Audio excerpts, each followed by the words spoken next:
9:06, welcome back. 16 degrees. Looking at a high of 21 degrees today, although looks like more thunderstorms in the forecast. Down to 13 overnight tonight.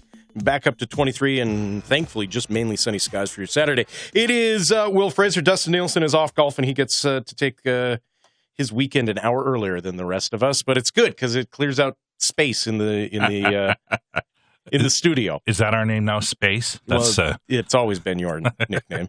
That's not in my contract. Alan Mitchell dropping by early before his usual 10 o'clock stop-in. Thank you, Alan. Well, I thought you guys were you didn't have a lot to talk about, but yeah, well, then TSN we got this gifts gift. us with a man who knows stuff. Usually people just drop food off randomly. We prefer the people, guests live people. randomly. I would prefer the food. Yeah. we are joined live in studio by Will Stanton of TSN 1050. He is the host of One on One with Will and Dwayne. Welcome in, Will. Thank you, sir. One L or two L's? Well, it's Strickland. You said Strickland. Yeah, that's okay. okay. Well, why do I have Stanton? I have down? no idea. Alan, but you know what? Alan, we're Alan, close. why do I have You can't Stanton even written try down? to blame me on this. You clearly, You know what? It was a typo with your pen. It is. It happens. You know what? It's you that know what darn it was. autocorrect. You know what it was? Yeah, well, it's a true listen, brewing. I'm wait just a minute. saying. Wait a minute. Yeah. I cannot let this moment pass without commenting on Yeah. Will's listening skills. Yeah. I've always suspected he didn't listen to anybody, and clearly that's the case. No. And I was probably inaudible when I was speaking to him about it because we were talking about so many different things here. We were. I just DM'd my buddy. I just met Will Strickland, and you Wow. only said your name once. Hey, You you know did what? not. You That's did between not. you guys. You know what? That seems like an ongoing challenge here. Sure, so- that's right. Or We challenge. don't want to bring you in this, but we did. Will, what brings you to the Great White North? Well, in Canada altogether? No. Well, just to this Edmonton. This cold corner of the continent. On this fine weekend, Yeah. I'm hosting a basketball tournament at Centennial Plaza in the midst of the Taste of Edmonton. Nice. It's called Full Court 21 Canada. Yeah. It's a global tournament. This is our second year here in Canada, fourth year globally. Last year we had winners who came to New York World Finals from Mali, Benin, Ghana, Hong Kong, Tokyo, Australia, New Zealand, Berlin, London, Paris, 8 cities in the States, and 2 cities in Canada, Toronto and Vancouver.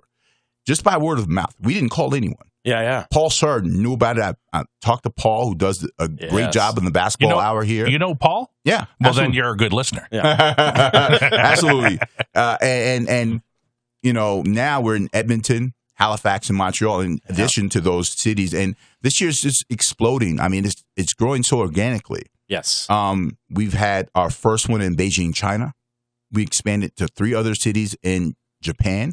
Krakow, Poland's on the roster. Yeah. And, of course, the 3 cities here in Canada, including YEG. Yeah. Nice. Listen, So we're in. Basketball has been that sport for the last, basically since the Jordan era, where we've talked about it. Wow, it is exploding globally. But us simple Canadians never really understood that.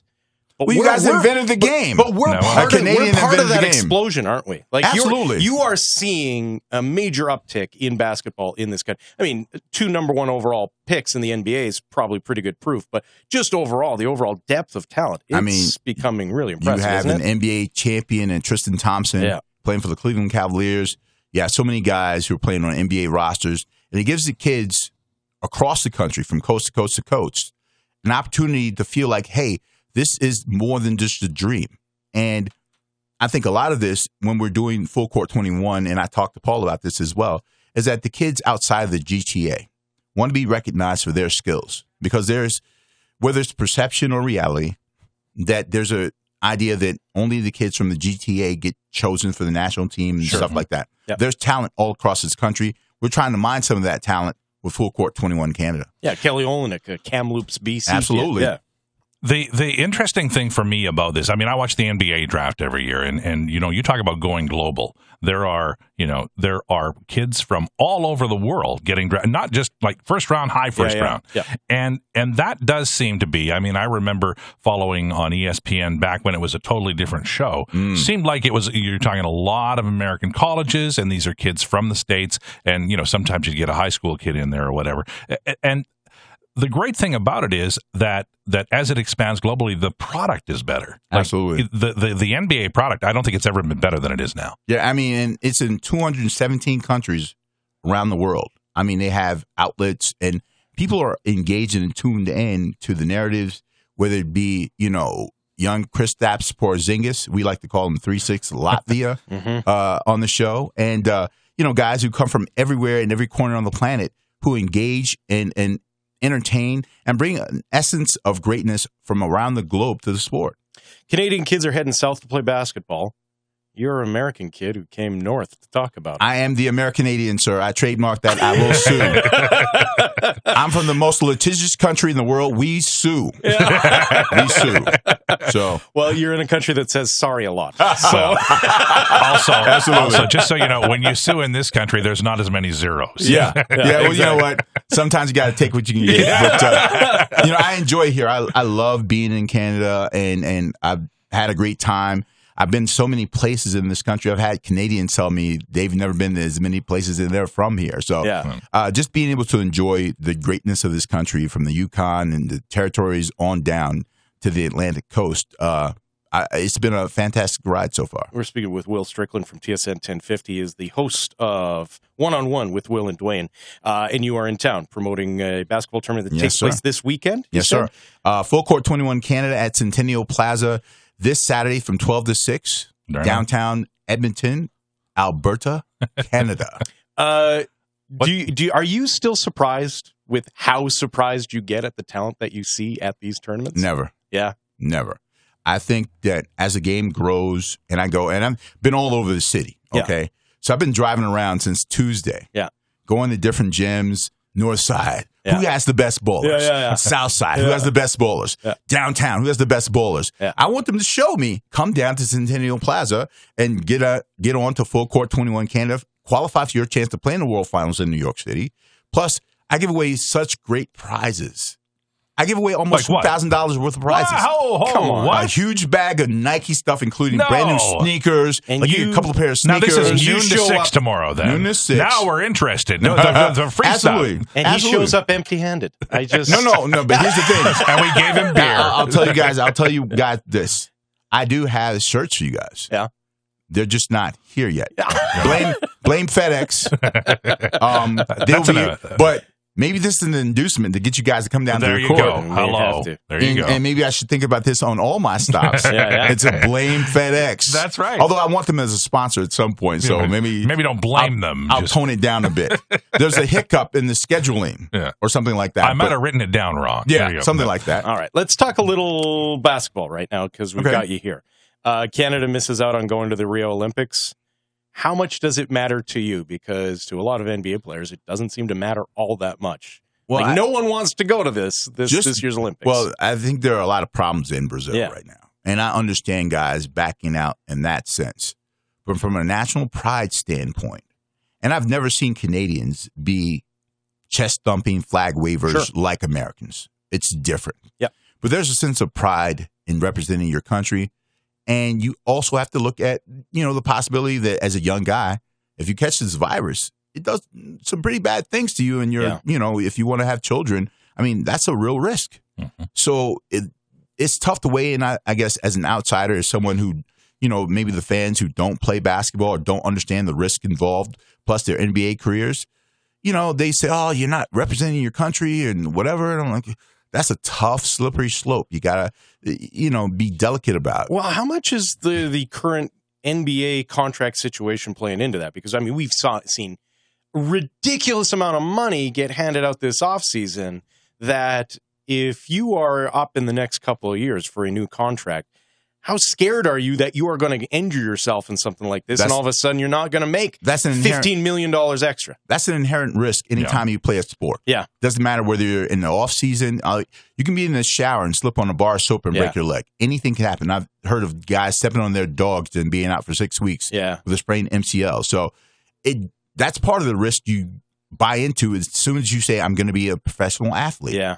So I don't know if that factors in as much, but people think about it, of course. Yeah, I just found it interesting with Tristan Thompson. He bows out last year because he's an unrestricted free agent, right? Does not compete internationally, gets his big contract, and then coming off of an NBA final, travels all the way out to Manila to represent Canada. I just wondered how much we're seeing I guess I want to be hesitant in vilifying young basketball players for not representing their country when they have $50 million on the line. Yeah. Right? That I can understand somebody might be a little cagey about that. Well, Tristan had already earned that money, whether he went last year or not. Yeah. And some of these guys who are like the Tyler Ennises or the Andrew Nicholsons, guys who are not playing big minutes in the NBA, they're trying to make sure they stay in the NBA. Sure. But I think if you're really thinking about it, here's a possibility for you to get a lot of playing time to showcase your wares on an international stage and say, look, I could be valuable to your team in the NBA. Why not look at what I've done here and pay me accordingly? I don't know. I should be an agent. Getting back to your point about the Olympics, because for me, what I've noticed this time around, and this is new, like in hockey, if anything happens badly to Canada, it's a national news thing. I've seen the cycle in previous years where guys didn't show up, and it wasn't a big deal. But I'll say this in Canada this year, and I think it's a reflection of the sport becoming more popular. People are down on this. They're not real happy that guys didn't go, and to me, that's a sign of progress. There was a real feeling like, hey, we got to do this, and when it didn't happen, especially because they got so close, I imagine next time there'll be a little more pressure on these guys. Absolutely, and I think that there are mitigating factors. We talk about the Zika virus and everything, but when you have that many NBA players who are eligible to play on your team, and everyone thought by 2016 that Canada would be a real contender for a medal, not just to go, but a medal, there is some disappointment. But 2020 is around the corner. I think that Tokyo will learn from the problems of Brazil and go on and make sure that everything is fine there. So, but a lot can happen in 4 years. A lot can happen. Are you a Jay Triano guy? I like Jay. He's a nice guy. He is a nice guy. I have no problems with Jay Triano. Yeah. But I guess, here's my question. Has Canada matured to a point as a basketball nation where they no longer need to be hiring coaches based upon their passport? I've seen it. Dominican Republic has John Calipari. Right. Some guys. You see it in soccer all the time, right? Absolutely. The top teams, doesn't matter where the guy was born. If he's a good coach, that's what they're looking for. And I think next level, you'll see, depending upon how hungry the country is, that there'll be some sort of consideration. I mean, Jay Triano and Steve Nash have a great relationship, and Rowan trust. Barrett and those guys. So unless they say, you know what, Jay, it's not you. Yeah. And don't you hate those kind of relationship Right. It's not you, Jay. I'm not familiar with this, but it's me. And somehow, some way, I feel like Brad Stevens from the Boston Celtics, or Rick Carlisle or someone like that, might be best to represent us. And you can be a great assistant coach for us because you're a part of what we've done on the national fabric for years and years and years. We don't want to lose you as a resource, but at the same time, we can only go so long with. I guess this is a Kevin Durant argument. Yeah. There's only so long I can hang out with you guys before we have to step up. And that's a whole nother can of beans right there. So, what did you think of Kevin Durant's decision? I loved it. Did you? Okay. I loved it. I appreciate because that. I don't begrudge any man for trying to find a way to get a championship. Yeah. I do have a bit of an issue with you going to the team that crushed you Bingo. when you had an opportunity to beat them. Yeah. But he made a choice. He was a free agent. He's free to make that choice. I don't believe they'll win anything. I didn't pick Golden State to win this year, the Western Conference. And I wrote this on TSN.ca in October 2015 that Oklahoma City would win the West. They should have won the West. Yes, they didn't win the West. And so Kevin Durant goes there. This super team, there's not enough balls on the team. They don't have the depth they had last year. And unless these guys play 40 minutes apiece, which they won't, when they get to the playoffs, they'll be gassed, kind of like they were this year because they were chasing 73. The Oklahoma City, they've been close. There was a window of opportunity there, and I cheered like hell for them. They're a fun team. That's gone, right? Like how do they get back to that window? That's not happening. Yeah, they're going to try and find a way to move Russell Westbrook before losing him for nothing next year because he's unrestricted in 2017. You have to trade him. He's not staying there. He's not going to be a part of a rebuilding situation, so he's not going to L.A. He's not, unless they just trade everyone from L.A. and bring in all these like top guys, because they're 20. You thought 2016 was something. 2017, LeBron James Kevin Durant, Steph Curry, Russell Westbrook. Like, there are so many guys, Chris Paul, they're all going to be free agents in 2017. Mm-hmm. And the amount of money they're throwing around, I think I got a contract for 2 years and $112 million. So, I have to check my agent. But, they're throwing it around. I love it. Okay, final thing. I'm going to give you an opportunity to either crush me or lift me up here. Masai Ujiri, it's my personal belief he's just working out of a different cookbook than other guys in the NBA, in that he understands that Toronto's a different market, understands that Toronto's a different team, and that he is not going to be able to attract key talent to put him over the top on a year-to-year basis. So he has to develop something different, an entire culture approach, more of a San Antonio Spurs type approach, where all of a sudden, 3 years from now, we're sitting here going, wow, that's a complete team out there on the floor tonight. Is that what's going on with Masai Ujiri? Or is he just missing out on all the fun? In Masai, you must trust. Yeah. He has been very adept at moving albatross contracts of Andrea Bargnani, Rudy Gay, to get the kind of team that Toronto needed, that this country needed to embrace basketball. They made it to the Eastern Conference Finals. Yeah. Took them to 6. They retained their key free agent in Kyle Lowry a couple of years ago. Yeah. They retained DeMar DeRozan. They're going to attract someone. And people I think the perception around the taxes and the cold and everything, that's changed. Yeah. Especially with the All-Star game being here this past year. I think people like it. I think that Masai Ujiri's working from a great playbook. Is Dwayne Casey the coach to take them the next level? You can't argue with the results. 4 straight years where he's improved his wins. I mean, why? But I've seen Coach of the Year be fired before. Yeah. So that happens as well. I think that when you have an opportunity to try and go after one of those guys, you do. And I think they've all had quality meetings with Masai. He has great relationships around the league. It's just about the right fit. That's why I said that Golden State on paper, on a video game, they look great. Yeah. But when it comes down to it, so did Golden State this past year. And they had LeBron James and those guys up 3-1 and couldn't finish the deal. Yeah. So at the end of the day, you still play the games. And I respect guys for competition.